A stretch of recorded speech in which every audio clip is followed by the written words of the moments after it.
Selamat pagi Bapak Ibu, saudara-saudara yang diberkati oleh Tuhan. Kita akan mendengarkan renungan firman Tuhan pada pagi hari ini. Kita berdoa. Terima kasih Tuhan Yesus, kami bersyukur buat pagi hari ini Tuhan. Kami sidang jemaat Tuhan, kami rindu untuk mendengarkan kebenaran firman-Mu. Berbicaralah Tuhan melalui hamba-Mu, sehingga kebenaran firman Tuhan yang disampaikan oleh hamba-Mu menjadi berkat bagi seluruh sidang jemaat Tuhan yang ada. Kami siap untuk mendengarkan kebenaran firman-Mu. Di dalam nama Tuhan Yesus Kristus kami berdoa dan mengucap syukur. Haleluya, amin. Puji Tuhan, selamat pagi Bapak Ibu, saudara-saudara yang diberkati oleh Tuhan.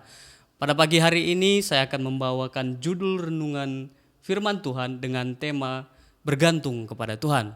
Puji Tuhan, langsung saja kita buka Alkitab kita di dalam Matius pasal yang kelima ayat yang ketiga. Berbahagialah orang yang miskin di hadapan Allah, karena merekalah yang mempunyai kerajaan sorga. Puji Tuhan. Jadi apa yang dimaksudkan oleh Tuhan Yesus ketika Tuhan berkata, berbahagialah orang yang miskin di hadapan Allah, karena mereka akan memiliki kerajaan sorga. Merekalah yang mempunyai kerajaan sorga. Kenapa Tuhan berkata demikian? Tentu Tuhan punya maksud dan tujuan dalam hal ini. Dan saya coba untuk mencari tahu apa yang menjadi keinginan Tuhan, sehingga Tuhan menyampaikan perkataan ini kepada umat-umat Tuhan, di mana di sini Tuhan berkata bahwa orang yang miskin di hadapan Allah, mereka akan berbahagia. Tentunya kalau secara manusia itu bertolak belakang ya. Biasanya yang kita tahu tentang kemiskinan itu apa? Kemiskinan itu adalah sebuah ketidakberdayaan, tidak mempunyai harta, hidup serba berkekurangan.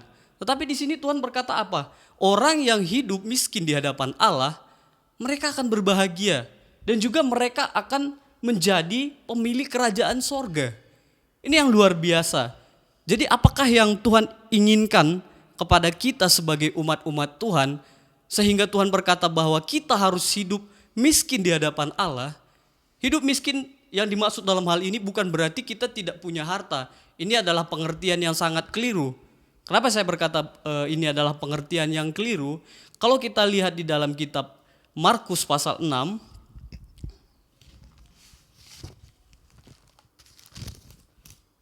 dalam Markus pasal 6 ayatnya yang ke-37.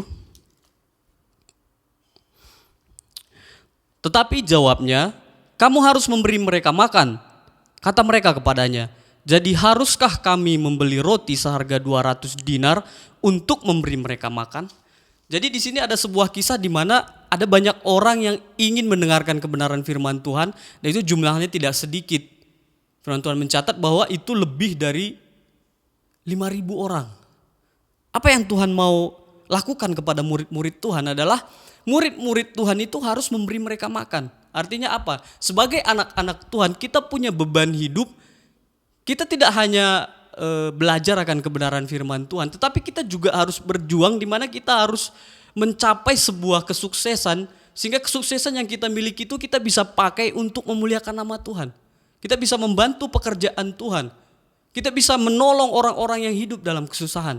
Itulah sebabnya saya katakan bahwa kalau kita hidup miskin di hadapan manusia, ini sangat berbeda dengan apa yang Tuhan mau sampaikan. Tetapi apa yang menjadi keinginan Tuhan dalam hal ini adalah sebagai orang yang miskin di hadapan Allah, tentunya kita akan terus bergantung kepada Tuhan. Karena kita sadar bahwa hidup kita itu tidak ada artinya tanpa Tuhan. Kita adalah orang yang hidup dalam kekurangan, kelemahan.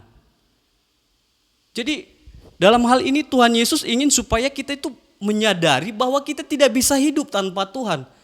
Kita harus bergantung kepada Tuhan. Kita membutuhkan pertolongan Tuhan. Coba kita lihat di dalam kitab Wahyu pasal 3, ayatnya ayat yang ke-17 sampai 18.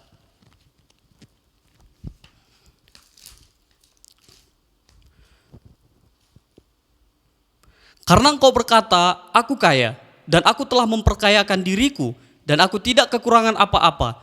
Dan karena engkau tidak tahu bahwa engkau melarat dan malang, miskin, buta dan telanjang, maka aku menasihatkan engkau supaya engkau membeli daripadaku emas yang telah dimurnikan dalam api, agar engkau menjadi kaya, dan juga pakaian putih supaya engkau memakainya, agar jangan kelihatan ketelanjanganmu yang memalukan, dan lagi minyak untuk melumas matamu supaya engkau dapat melihat. Jadi puji Tuhan, di sini Tuhan berkata bahwa ada orang yang berpikir bahwa dengan kekayaannya itu menjadi sebuah kebanggaan. Tetapi tentunya ini di hadapan Allah adalah sebuah pemikiran yang sangat-sangat bodoh. Tuhan berkata bahwa mereka itu sebenarnya hidup melarat, ya. Mereka itu hidupnya melarat dan memalukan. Tetapi yang Tuhan inginkan adalah kita membeli apa yang terbaik daripada Tuhan. Bukan berarti kita bisa membelinya dengan uang, tidak. Pengorbanan Tuhan di atas kayu salib sudah memberikan segalanya kepada kita. Sehingga kita harus wajib untuk bergantung kepada Tuhan dengan sepenuh hati dan jiwa kita. Pemikiran kita harus selalu tertuju kepada Tuhan. Jangan pernah tinggalkan Tuhan. Dalam berbagai banyak hal kesibukan yang harus kita kerjakan, pekerjaan yang harus kita lakukan, kita harus sadar. Apapun yang kita kerjakan, kita tidak dapat hidup tanpa Tuhan. Dan kita harus hidup bergantung kepada Tuhan. Sehingga Tuhan berkata bahwa orang yang hidup miskin di hadapan Allah, hidupnya akan penuh dengan kebahagiaan. Jadi Bapak Ibu, saudara-saudara yang diberkati oleh Tuhan, pada pagi hari ini saya mau sampaikan kepada kita semuanya, hiduplah terus bergantung kepada Tuhan. Selalu andalkan Tuhan sehingga hidupmu akan berbahagia. Dan ada sebuah janji yang kekal di dalam ayat ini. Dalam Matius pasal 5 ayat yang ketiga ini, bahwa kita juga akan menjadi pemilik kerajaan sorga. Apalagi yang kita inginkan. Jadi muliakanlah Tuhan dengan segala apa yang kamu miliki. Sadarlah bahwa kita tidak dapat hidup tanpa Tuhan. Kita harus hidup selalu bergantung penuh kepada Tuhan. Haleluya, puji Tuhan. Demikian firman Tuhan yang dapat saya sampaikan kepada kita pada pagi hari ini. Kiranya boleh memberkati kita semuanya. Kita berdoa. Terima kasih Bapa di sorga, kami bersyukur buat pagi hari ini Tuhan. Biarlah pagi hari ini menjadi hari yang indah dalam kehidupan sidang jemaat Tuhan. Tuhan yang menolong kehidupan anak-anak Tuhan. Ajari kami Tuhan sehingga kami selalu bergantung penuh kepada Tuhan. Menyerahkan hati kami sepenuhnya kepada Tuhan. Sehingga kami boleh menjadi pewaris kerajaan sorga yang layak di hadapan Tuhan. Terima kasih Tuhan. Apapun yang menjadi pergumulan yang dialami oleh anak-anak Tuhan, biarlah Tuhan yang melawat kehidupan seluruh sidang jemaat Tuhan. Di dalam nama Tuhan Yesus Kristus kami sudah berdoa dan mengucap syukur. Haleluya. Amin.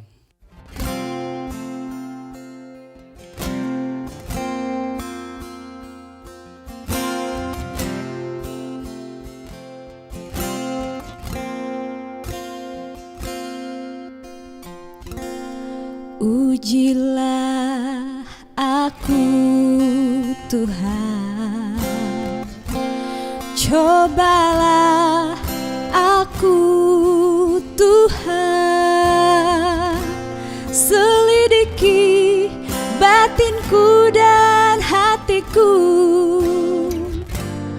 mataku tertuju padamu.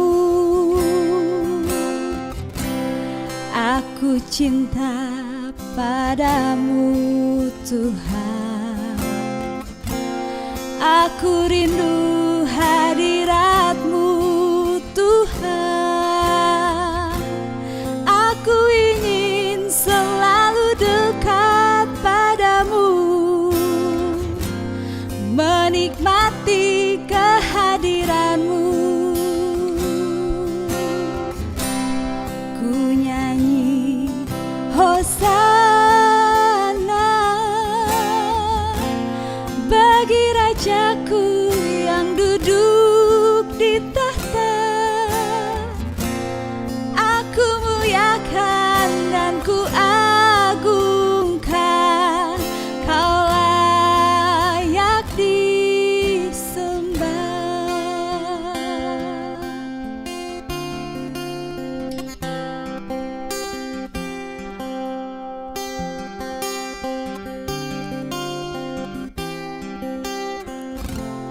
Aku cinta padamu Tuhan, aku rindu hadirat-Mu Tuhan, aku ingin selalu dekat padamu,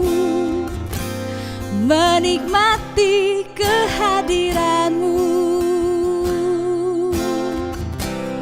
Ku nyanyi Hosana bagi Rajaku yang duduk di tahta. Aku muliakan dan ku agungkan, Kau layak disembah.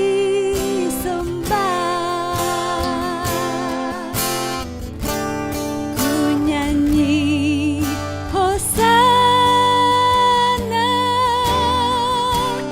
bagi Rajaku yang duduk di tahta. Aku muliakan dan ku agungkan, Kau layak disembah. Kau layak disembah. Kau layak disembah.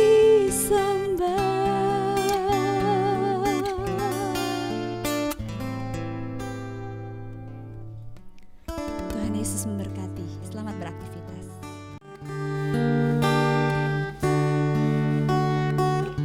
Di hadapan tahta ku